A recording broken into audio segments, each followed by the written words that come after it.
बिहारचा विजय हा अतिशय देशामधला आणि भाजपचा अतिशय महत्वपूर्ण हा विजय झालेला आहे.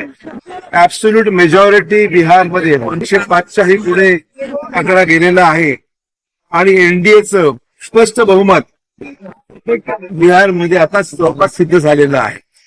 आणि आपण पाहताय की जे महागठबंधन होतं त्याची फार दयनीय अवस्था झालेली आहे.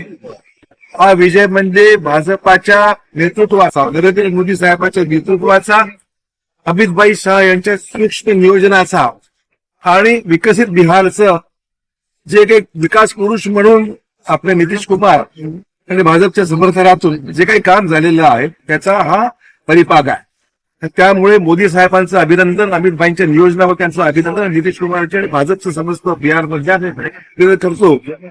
या विजयाने देशामध्ये गणगणित अशा प्रकारचा विजय झालेला आहे आणि युपीए असो किंवा महागठबंधन असो, फार वाईट आणि दयनीय अवस्था ही जवळपास झालेली आहे, आता स्पष्ट झालेलं आहे. नांदेड महानगरपालिका चुनाव येणार आहे, असाच विजय होणार का नांदेडमध्ये?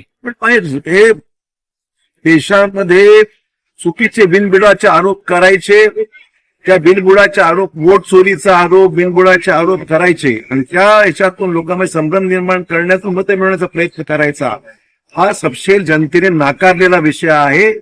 ही लोकशाहीचा विजय आहे. नांदेडमध्ये सुद्धा येणाऱ्या महानगरपालिका महाराष्ट्रातल्या